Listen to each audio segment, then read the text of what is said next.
Hi යාළුවනේ, අද අපි කියවන්න යන්නේ හැරි Potter and the Philosopher's Stone පොතේ පළවෙනි පරිච්ඡේදය The Boy Who Lived නැත්නම් ජීවත් වුණ පිරිමි ළමයා පළවෙනි කොටස. ඇහුවට ගොඩාක් ස්තුතියි. ඔව් අපි හරීම සාමාන්‍ය මිනිස්සු. ප්‍රිවට් ඩ්‍රයිව් එකේ අංක 4 ගෙදර පදිංචි වෙලා හිටිය මිස්ටර් ඇන්ඩ් මිසිස් ඩර්ස්ලි. එහෙම කිව්වේ ගොඩාක් ආඩම්බරෙන්. අමුතු, අද්භූත, අසාමාන්‍ය දේවල් ටිකක් හරි පිළිගන්න කැමති මිනිස්සු අතරිනුත් අන්තිමට තමයි මේ දෙන්න හිටියේ. මොකද ඒගොල්ලෝ ඒ වගේ දේවල් වලට පොඩ්ඩක්වත් කැමති නෑ. මිස්ටර් ඩර්ස්ලි කියන්නේ ග්‍රනින්ග්ස් කියන ඩ්‍රිල්ස් හදන කම්පැනි එකේ අධ්‍යක්ෂක කෙනෙක්. එයාගේ පෙනුම ගැන කියනවා නම් එයා ගොඩක් මහත, ගොඩක් කොට බෙල්ලක් වගේම මහත උඩු රැවුලක් තියෙන චබි කෙනෙක්. එයාගේ බිරිඳ කෙට්ටු සුදු මැලි කෙනෙක්. සාමාන්‍ය කෙනෙකුගේ බෙල්ල වගේ දෙගුණයක් විතර උස කෙට්ටු බෙල්ලක් තමයි එයාට තිබුණේ. ඒ වගේ මේ බෙල්ල එයාට ගොඩක් ප්‍රයෝජනවත් උනේ වැටවල් වලට උඩින් එබිකම් කර කර අසල්වැසි ගෙවල් වල ඕපදූප ටික බලන්න. ඩඩ්ලි කියන්නේ මිස්ටර් ඇන්ඩ් මිසිස් ඩර්ස්ලිගේ පුංචි පුතා. එයාලට අනුව නම් ඒ වගේ හොඳ ළමයෙක් වෙන කොහේවත් නැහැ. ඩර්ස්ලි පවුලට එයාලට ඕනි හැම දෙයක්ම තිබුණා. ඒ වගේම එයාලා ළඟ ලොකු රහසකුත් තිබුණා. මේ දෙන්න හැම වෙලේකම බයෙන් ජීවත් වුණේ මේ රහස කවුරුම හරි කෙනෙක් දැනගනීවි කියලා.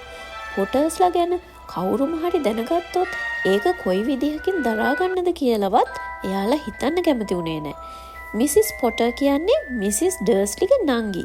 ඒත් එයාලා උඟ කාලෙකින් මුණ ගැහිලා නැහැ. ඒ වගේම මිසිස් ඩර්ස්ලි ජීවත් වුණේ හරියට එයාට සහෝදරයෙක් හිටියම නැති ගානට.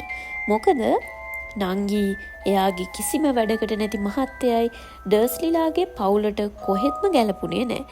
කවදාක හරි කවුරු හරි අසල්වැසියෙක් කිව්වොත් පොටර්ස්ලා එයාලගේ ගෙදර පාරගාවට හරි ඇවිල්ලා ඉන්නවා කියලා එහෙම හිතද්දිත් මේ දෙන්න වෙවුලන්න ගත්තා. පොටර්ස්ලට පොඩි පුතෙක් ඉන්නවා කියලත් මෙයාලා දැනගෙන හිටියේ. ඒත් කවදාවත් එයාව දැකලා නම් තිබුණේ නැහැ. ඩර්ස්ලිලා පොටර්ස්ලාව මේ තරමට ඈත් කරලා තියන්න මේකත් ලොකුම හේතුවක් වුණා. මොකද එයාලට කොහෙත්ම ඕනි උනේ නැහැ එයාලගේ පුතා මේ වගේ ළමයෙක් එක්ක ආශ්‍රය කරනවා දකින්න. අපේ කතාව පටන් ගන්නේ අලු මලු පාට වලාකුළු පිරුණු හරිම කම්මැලි අඟහරුවාද දවසකින්. රට පුරාම සිද්ධ වෙන්න යන මහා අද්භූත අමුතු දේවල් ගැන මේ අලු පාට අහස වුණත් කිසිම ඉඟියක් නම් දුන්නේ නැහැ. මිස්ටර් ඩර්ස්ලි එයාට තියෙන කම්මැලිම පාට ටයි එක දාන ගමන් සින්දුවක් මිමුණුවා. මිසිස් ඩර්ස්ලි ඕපදූප කියන ගමන් උස පුටුවක ඉඳගෙන කෑමර දෙන ඩඩ්ලිව මෙල්ල කරගන්න උත්සාහ කළා. මේ අතරේ ටවුනි ඕල් කියන වර්ගයට අයත් ලොකු දුඹුරු පාට බකමූණෙන් ගෙදර ජනේල ගාවින් පියාඹනව මේ කවුරුත්ම දැක්කේ නැහැ. 8:30 වෙද්දී මිස්ටර් ඩර්ස්ලි එයාගේ බ්‍රීෆ් කේස් එකත් අරගෙන මිසිස් ඩර්ස්ලිගේ කම්මුලට හාදුවකුත් දීලා චූටි ඩඩ්ලිටත් ගුඩ් බයි හාදුවක් දෙන්න හැදුවත් ඒක කරගන්න බැරි වුණා. මොකද ඒ වෙද්දිත් ඩඩ්ලි හිටියේ කෑමොර දෙන ගමන් එයාගේ සීරියල් එකත් බිත්තියට විසි කර කර. ගෙදර දෙවනත් වෙන්න කෑ ගහ. මගේ පොඩි අක්ෂ පැටියා කියලා hina වෙලා මිස්ටර් ඩර්ස්ලි ගෙදරින් එළියට ආවා. කාර් එක අංක 4 සීමාවෙන් ප්‍රිවට් ඩ්‍රයිව් එකට දැම්මා. එයා පාරේ කෙළවර බලද්දී අද දවසේ වෙන්න යන අමුතු සිදුවීම් පෙළක පළවෙනි දසුන එයා දැක්කා. පූසෙක් මැප් එකක් කියවනවා. මිස්ටර් ඩර්ස්ලි කල්පනා කරා Taman මොකක්ද දැක්කේ කියලා. එයා ආපහු හැරිලා දිහා බැලුවා. ටැබි කැට් වර්ගයේ පූසෙක් පාරේ කෙළවරේ හිටියත් කිසිම සිතියමක් නම් පේන්න තිබුණේ නැහැ. මොනා ගැනද මේ මිස්ටර් ඩර්ස්ලි හිතමින් ඉන්නේ? ලයිට් එළියත් එක්ක මොකක් හරි විකාරයක් පේන්නේ නැති. එහෙම හිතපු ඩර්ස්ලි ආපහු වාහනේ ස්ටාර්ට් කළා. එයා ගමන පටන් ගන්න අතරේ වාහනේ පැති කණ්ණාඩියෙන් ආපහු අර පූස දිහා බැලුවා. මොකක්? අන්න දැන් ඒ පූස ප්‍රිවට් ඩ්‍රයිව් කියලා ලියලා තියෙන නාම පුවරුව කියවනවා. නෑ, ඒ දිහා බලාගෙන ඉන්නවා. පූස කොහොමද සිතියම්වත් නාම පුවරුවත් කියවන්නේ? එයාගේ ඔළුව ටිකක් දෙපැත්තට හොලවලා පූස ගැන සිතුවිල්ල සිතින් අයින් කරලා දැම්මා. එයා ටවුන් එක පැත්තට වාහනේ එළවන ගමන් අද එන්න තියෙන ලොකු ඩ්‍රිල් ඕඩර් එක ගැන කල්පනා කරා. ඒත් එයාට එහෙම කල්පනා කර කර වැඩිදුර යන්න උනේ නෑ. ටවුන් එක ඉවර වෙන කිට්ටුවට යද්දී ආපහු දැකපු දෙයක් නිසා ඩ්‍රිල්ස් ගැන තිබ්බ සිතුවිල්ලත් හිතින් අයින් වුණා. මිස්ටර් ඩර්ස්ලි හිටියේ සුපුරුදු ට්‍රැෆික් ජෑම් එකේ හිර වෙලා. ඒ අතරේ අමුතු විදිහට ඇඳගත්තු මිනිස්සු පිරිස් පාරේ තැනින් තැන හිටගෙන ඉන්නවා මිස්ටර් ඩර්ස්ලි දැක්කා. ලෝගු එයාලා ඇඳගෙන හිටියේ දිගම දිග ලෝගු. හරිම විකාර ඇඳුම්. මිස්ටර් ඩර්ස්ලිට විකාර විදියට ඇඳුම් අඳින මිනිසුන්ව පේන්න බෑ. කොල්ලෝ කෙල්ලොන්ගේ මොකක් හරි විකාර ෆැෂන් එකක් වෙන්න ඇති. එහෙමත් නැත්නම් ආධාර එකතු කරනවා ඇති. එයා හිතුවා. ට්‍රැෆික් එකේ එක තැන නතර වෙලා ස්ටීරියන් වීල් එකට ඇඟිලි වලින් තට්ටුවක් දදා ඉන්න අතරේ අර අමුතු ඇඳුම් ඇඳගත්තු මිනිස්සු පිරිසක් එයාගේ වාහනේ ළඟින්ම හිටගෙන ඉන්නවා මිස්ටර් ඩර්ස්ලි දැක්කා. එයාලා හරිම උනන්දුවෙන් වගේම ගොඩක් සතුටින් මොනවා හරි දෙයක් ගැන කසුකුසු ගගා තමයි හිටියේ. එතන හිටිය එක මිනිස්සෙක් කොහොමදවත් තරුණ කෙනෙකුත් නෙමෙයි. මිස්ටර් ඩර්ස්ලි පුදුමෙන් වගේම කේන්තියෙන් ඒ දිහා බැලුවා. මිනිස්සයා ඇඳලා හිටියේ දිගම දිග එමරල් කොළ පාට ලෝගුවක්. මේක නම් අනිවාර්යෙන්ම ආධාර එකතු කිරිල්ලක් තමයි මිස්ටර් ඩර්ස්ලි ස්ථිර කරගත්තා. ට්‍රැෆික් එක ටිකෙන් ටික අඩු වෙලා ටික වෙලාවකින් මිස්ටර් ඩර්ස්ලි ඔෆිස් එකේ කාර් පාක් එකට ආවා.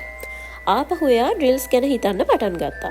මිස්ටර් ඩර්ස්ලි 9 වෙනි තට්ටුවේ තියෙන එයාගේ ඔෆිස් එකේ ජනේලෙට පිටුපාලා තමයි හැමදාම ඉඳගන්නේ. මොකද එහෙම නොවුණා නම් එයාට එයාගේ වැඩවලට අවධානය යොමු කරන්න අමාරුයි. මේ නිසාම ජනේලෙන් එළියේ එහෙ මෙහෙ පියාඹන සිය ගණනක් බකමූණු ඩර්ස්ලි දැක්කේ නෑ. ඒත් ඒ වීදිවල ඒ වෙද්දිත් ඇවිද හිටිය මිනිස්සු ඔක්කොම හිටියේ මේ හොඳට ඉර පායලා තියෙන වෙලාවේ එහෙ මෙහෙ පියාඹන බකමූණු දිහා පුදුමෙන් බලාගෙන.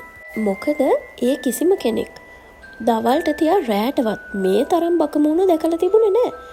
ඒ වුණාට මිස්ටර් ඩර්ස්ලි නම් ගත කරමින් හිටිය හරිම සාමාන්‍ය ඔෆිස් මෝර්නින් එකක්. එයා උදේ ඉඳන් සේවකයෝ 5 දෙනෙක්ට විතර කෑ ගහලා එළව ගත්තා. ඒ වගේම ගොඩක් වැදගත් කෝල්ස් ටිකක් අරගෙන තව ටිකක් කෑ ගැහුවා. හරිම සාමාන්‍යයි. ලන්ච් එක වෙලාව වෙනකම්ම එයා හරිම හොඳ මූඩ් එකකින් තමයි හිටියේ. උදේ ඉඳන් වාඩි වෙලා හිටිය නිසා කකුල් වල පොඩ්ඩක් හිරි අර ගන්නත් එක්ක එයා පාරේ එහා පැත්තේ තියෙන බේකරි එකට ගිහින් බන් එකක් අරන් එන්න තීරණය කළා. බේකරි එක එහා පැත්තේ හිටගෙන කුසුකුසු ගගා හිටිය අර ලෝගු ඇඳගත්ත තවත් පිරිසක් දකින්නකන්ම මිස්ටර් ඩර්ස්ලිට එයා උදේ දැකපු හැම දෙයක්ම වගේ අමතක වෙලයි තිබුණේ. කේන්තියෙන් ඔරවගෙන ඩර්ස්ලිය මිනිසුන්ව පහු කරගෙන බේකරි එකට ගියා. හේතුවක් නැතුවම මිස්ටර් ඩර්ස්ලිට එයාලව දකිද්දි හරිම අපහසුයක් දැනුණා.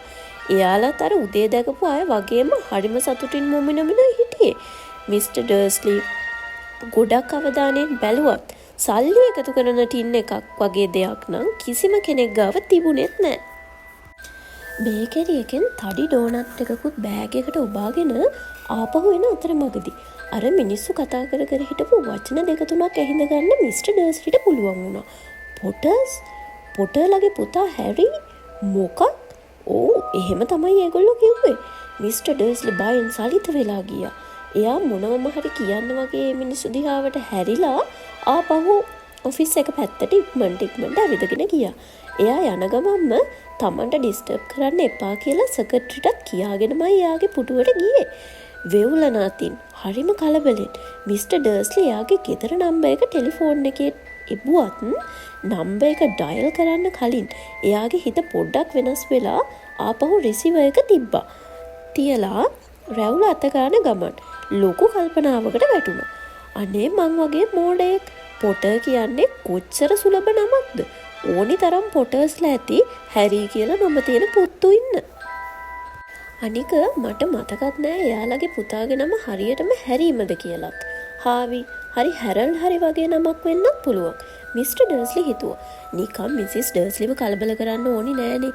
මිසිස් ඩර්ස්ලි කොහොමදත් එයාගේ නංගිව මතක් කරන හැම වෙලේකම හුඟක් කලබල වෙනවා. මිස්ටර් ඩර්ස්ලි ඒකට කොහොමදවත් දොසක් කිව්වේ නෑ. Tamanටත් ඒ වගේ නංගි කෙනෙක් හිටියානම්. හරි ඒ ඔක්කොම හරි කියමුකෝ. ඒත් අර ලෝගෝ ඉඳගත්ත මිනිස්සු හවස් වරුවනම් මිස්ටර් ඩර්ස්ලිට කොහොමදවත් ඩ්‍රිල්ස් වලට හිත යොමු කරන්න බැරි වුණා. හරියටම හවස 5 වෙද්දී පුටුවෙන් නැගිටලා ගොඩක් කලබලෙන් බිල්ඩින් එකෙන් එළියට දුවගෙන ආපු මිස්ටර් ඩර්ස්ලිව පාරේ හිටිය කෙට්ටු වයසක කෙනෙක්ගේ ඇඟෙත් හැපුණා. ඒ කෙනා වැටෙන්නේ නැතුව බේරුනේ හරිම අමාරුවෙන්. එයාත් ඇඳගෙන හිටියේ අර වගේම වයලට් දම්පාට ලෝගුවක්. මට සමා වෙන්න මිස්ටර් ඩර්ස්ලි කිව්වා. ඒ මිනිස්සයා ඒ වැටෙන්න ගිය එක පොඩ්ඩක්වත් ගණන් ගත්තේ නැහැ. මොකද එයා හිටියේ ගොඩක් සතුටෙන් ඉපිලෙමින්. අනේ කමක් නෑ සර්. අද කිසිම දෙයකට මාව අප්සෙට් කරවන්න බෑ. මොකද අද යූනෝ හූස් සදහටම යන්න ගිහින්. ඔයාලා වගේ මගල්ස්ලත් අනිවාර්යෙන් මේ සතුටු දවස සමරන්න ඕනි. වයසක කෙනා කියාගෙන ගියා. එයා මිස්ටර් ඩර්ස්ලිව බදාගත්තා. ගොඩක් වෙලා එහෙම බදාගෙන ඉඳලා එයා එතනින් යන්න ගියා.